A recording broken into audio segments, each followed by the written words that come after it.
इन्हीं इन्हीं की इच्छा नहीं थी, ये मेरी भी इच्छा थी कि मैं भी बद्री विशाल के चरणारविंद में बैठ करके भागवत जी का ये गीत जिन टूटे फूटे शब्दों में मुझे आता है मैं गाऊं, सुनाऊं। और मेरे इस संकल्प को पूर्ण किया है हमारे पूज्य सेठ जी। मुझे आज भी याद है, कोटला कला महादेव में जब भागवत जी की कथा चल रही थी, सेठ जी मेरे पास आकर के कहने लगे, व्यास जी एक बार भागवत जी की कथा हम लोग परिवार की तरह बद्री विशाल के चरणारविंद में करेंगे। उस समय मैंने सोचा सेठ लोग हैं, कुछ भी कह देते हैं, और कह दिया होगा, लेकिन नहीं। 3 तरह के लोग होते हैं इस संसार में। एक वो जो कहते हैं करते नहीं, एक वो जो कहते भी हैं और करते भी हैं। हाँ, एक वो भी होते हैं मेरे महाराज जी जैसे, जो कहते नहीं हैं सिर्फ करते हैं।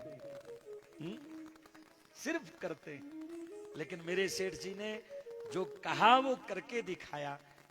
भगवान ने इनकी प्रार्थना को स्वीकार किया। भगवान ने हो सकता है मेरी प्रार्थना को स्वीकार किया। नहीं नहीं नहीं नहीं, बोलो भगवान ने, बोलो ना, भगवान ने हम सब की प्रार्थना को स्वीकार किया और हमें अपने चरणारविंद में बिठा लिया। कथा वही है बहनों, जो आप लोगों ने कभी ऊना में सुनी, कभी हमीरपुर में सुनी, कभी आपने अपने घर में और कभी गांव नगर शहर में सुनी। कथा में कुछ नया नहीं है, लेकिन नया ये है कि हम लोग आज की कथा श्री बद्री विशाल के चरणारविंद में बैठ करके कर रहे हैं। ये बहुत बड़ी बात है।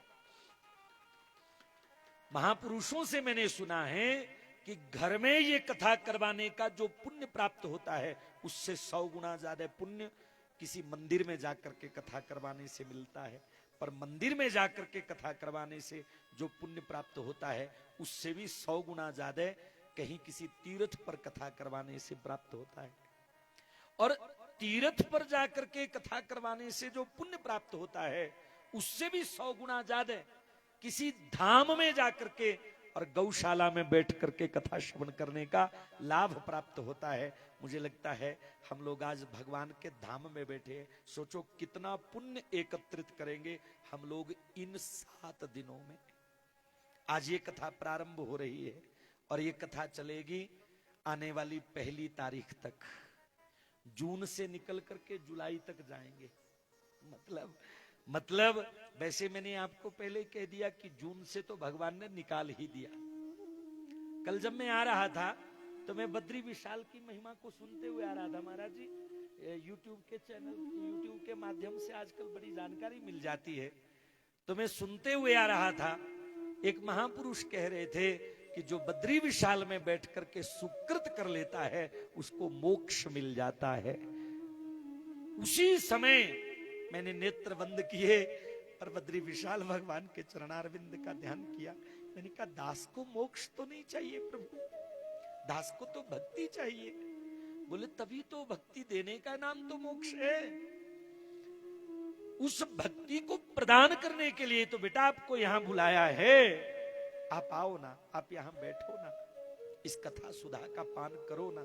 हाँ, मेरा आप सबसे निवेदन रहेगा कि कथा का समय यद्यपि आज का हम लोगों ने निश्चित किया था 4 बजे से लेकर के 7 बजे तक, पर 4 बजे से लेकर के 7 का मतलब 7 मत समझना।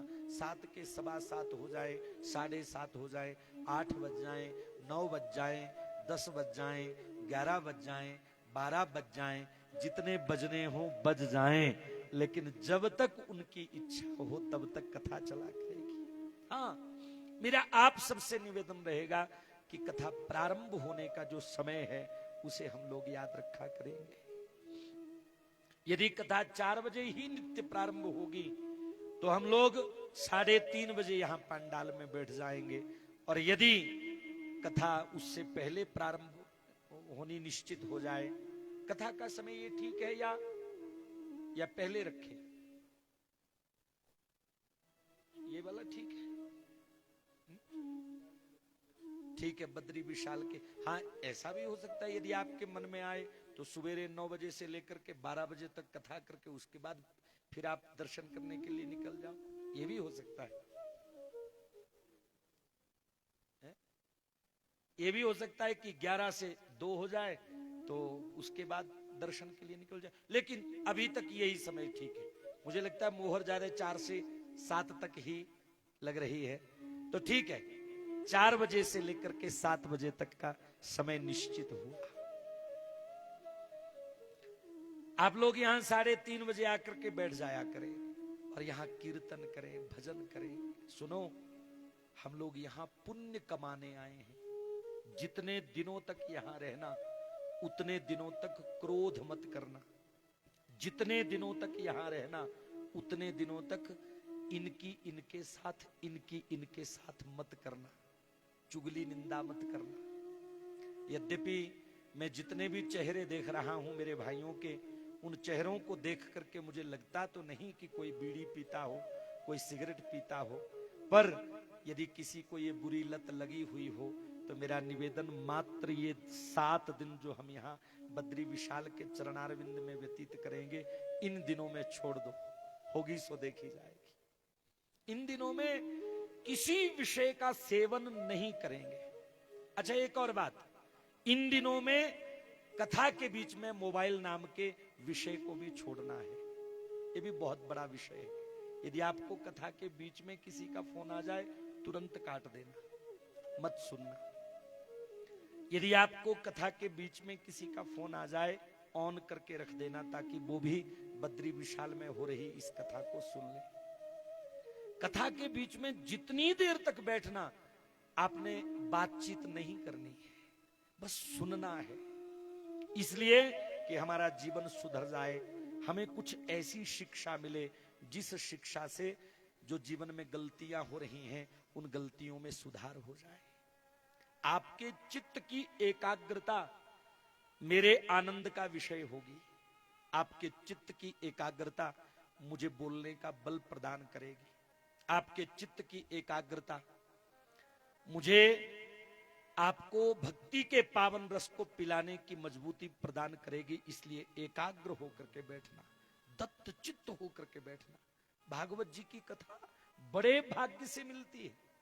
मैं नहीं कह रहा हूं, ये भागवत में ही लिखा है कि भाग्योदयेन बहुजन्म समर्जितेन सत्संगमम च लभते पुरुषो यदा वै अज्ञान हेतु कृत मोह मदांधकार नाशम विधाय ही तदो दयते विवेक। एक जन्म का नहीं, 2 जन्मों के नहीं, अपितु अनंत जन्मों के अनंत पुण्य जब उदित होते हैं तो भागवत जी की कथा में जाने का अवसर मिलता है।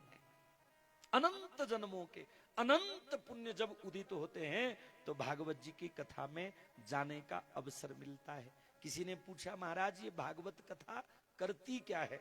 उत्तर दिया, बोले विनाश करती है। कथा के प्रारंभ में कथा में आए हुए श्रोताओं को विनाश का नाम सुना करके भय देना, ये कोई अच्छी बात तो नहीं थी। कहा विनाश कर देती है ये कथा। तो श्रोता ने तुरंत हाथ जोड़ करके कहा, महाराज किसका विनाश करती है? उत्तर दिया, अज्ञान हेतु कृत मोह मदांधकार नाशम। अज्ञान के हेतु मोह और मद का ये विनाश कर देती है। अज्ञान को पैदा करने वाले अज्ञान के माता पिता को मार देती है भागवत जी की कथा। बोले महाराज अज्ञान के माता पिता कौन है? उत्तर दिया, अज्ञान के माता पिता का नाम है मैं और मेरा। मैं, मेरा, मैं शिव कुमार, मैं आचार्य, मैं विद्वान, मैं कुछ भी नहीं। बस ये मैं हमारे भीतर से निकल जाए। मेरा, मेरा मकान, मेरी दुकान, मेरा साम्राज्य, मेरी गाड़ी। चंडीगढ़ में हम लोग पहुंचे, एसी बंद हो चुका था। मैंने सेठ जी को कहा, मैंने कहा सेठ जी एसी नहीं चल रहा है। तुरंत कहा आप इस गाड़ी में बैठ जाओ, मैं वहां बैठ जाता हूं। ये बात वो व्यक्ति बोल रहा था जो व्यक्ति एक बहुत बड़े होटल का मालिक है।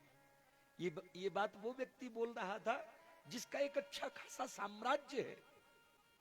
वो कह सकता था कि शास्त्री जी मैनेज करो, लेकिन नहीं, व्यास जी आप इसमें बैठ जाओ। अब मैं सबको तो इसमें नहीं बिठा पाऊंगा, लेकिन आप इसमें बैठ जाओ। और कहा कि मैं वहां बस में बैठ करके, क्यों जी आपके शरीर को गर्मी नहीं लगती, लेकिन गाड़ी के प्रति मेरा भाव नहीं जिसके मन में, वही भागवत की कथा का यजमान बन सकता है। भूल जाना इन 7 दिनों में कि आप कुछ हो। मैं भूल जाऊंगा कि मैं कुछ हूं, हम कुछ नहीं है। अपने नाम को भी भूल जाओ। बस एक ही बात याद रखो, आप विशाल भगवान के, बद्री विशाल भगवान के आप, और मैं बद्री विशाल भगवान का हूं। बस मनुष्य के भीतर से मैं और मेरा ये 2 चीजें निकल जाए तो चाहे वो सुख में रहे, चाहे वो दुख में रहे, हर स्थिति में वो आनंदित रहता है। ये मैं और मेरा ही तो मनुष्य के आनंद को बर्बाद करता है। मैं और मेरा, मैं मेरा, मैं मेरा, झगड़ा ही इस बात का है।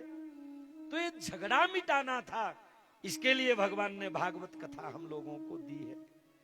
अनंत जन्मों के अनंत पुण्य जब उदित होते हैं तो भागवत की कथा सुनने का अवसर मिलता है, भागवत की कथा में जाने का अवसर मिलता है। मानो हमारे आपके अनंत जन्मों के अनंत पुण्य उदित हुए तो हमें कथा मिली, पर नहीं, इतने बड़े धाम में बैठ करके ये बात बोलना कुछ अच्छा नहीं लगता। आज हम ये कहेंगे कि हमारे सुकृतों का ये पुण्य फल नहीं, ये तो भगवान की अहेतु की कृपा है। उनकी कृपा से हम लोगों को ये कथा मिली है, तो उनकी कृपा से जो प्रसाद मिल रहा है, आओ उस प्रसाद को लेने की कोशिश करें। भागवत भक्ति, ज्ञान, वैराग्य और त्याग का समुच्चय संबंध, ये बात सदा याद रखना मेरी बहनों। जिस कथा को सुनकर के भक्ति मिले, नहीं, जिस कथा को सुनकर के भक्ति बढ़े, वो कथा भागवत कथा है। जिस कथा को श्रवण करने से ज्ञान की प्राप्ति हो जाए, वो कथा भागवत कथा है। जिस कथा को श्रवण करने से वैराग्य की पावन निधि प्राप्त हो, वो कथा भागवत कथा है। इतना ही नहीं, जिस कथा को मात्र श्रवण करने से त्याग की सद्भावना हृदय में विराजमान हो जाए, वो कथा भागवत कथा है। इससे भी मन नहीं भरा तो महापुरुषों ने कहा, जिस कथा से परमात्मा मिल जाए वो कथा भागवत कथा। यद्यपि विस्तार से मैं आगे यही बातें समझाऊंगा। और ये भागवत की कथा भगवान ने अपने भक्तों के ऊपर अनुग्रह करके अपने भक्तों के लिए बनाई। अब हम आप लोग भागवत की कथा में बैठे हुए हैं तो विस्तार से हम लोग ये श्रवण करें कि कथा प्रारंभ कब हुई थी। ये कथा मुझे लगता है इसी स्थान से प्रारंभ हुई है।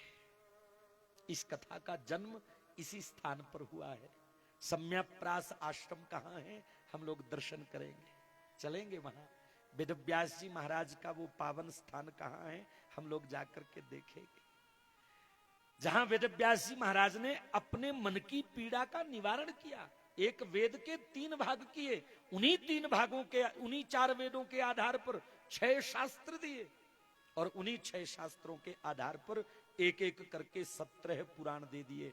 पर फिर भी जो मन में पीड़ा थी, जो मन में दर्द था, वो समाप्त नहीं हुआ। दर्द क्या था? लोग बिगड़ रहे हैं। आपने नहीं देखा लोगों को बिगड़ते हुए? देखा, हम सबने देखा। लोगों की छोड़ो, मैं अब मेरी कह रहा हूं। कहां हम लोग चूरमे से अपने जीवन को प्रारंभ करने लगे थे, बर्गर तक पहुंच गए, मतलब बिगड़ गए हम लोग। क्या क्या खाने लग गए हम लोग। वेदव्यास जी महाराज ने देखा, खाने पीने, उठने बैठने, सोने जगने में ही हम सब लोगों का जीवन बर्बाद हो रहा है। बहनों, आप लोग बुरा मत मानना, क्या करूं, मेरी आदत ही ऐसी है। जो पिछले दिन घटना घटती है, मैं अगले दिन उसकी चर्चा जरूर करता हूं। कल जैसे ही हम लोग बस से नीचे उतरे, समय था लगभग 1:30 बजे का, 1:15 का समय था। उतरते ही एक बहन के मुंह से भगवान ने बुलवाया, वहां रोटी तो मिलेगी, इस समय भोजन तो मिलेगा कि नहीं? जबकि पवित्र धाम में उतरते ही हमें क्या कहना चाहिए था? शास्त्री जी, यहाँ भगवान मिल जाएंगे ना, हमें हमारा रब मिल जाएगा ना। मैंने कहा क्यों नहीं क्यों नहीं। और आते ही हम लोग, पहले मैं आते ही सो गया, क्योंकि ऐसे ऐसे घूम रहा था। ओ भगवान, यूं लग रहा था कि मैं सोते हुए भी बस में ही बैठा हुआ हूं, सिर घूम रहा था, सो गया। लेकिन इतने में हमारे मित्तू जी वो एक थाल ले आए भोजन का।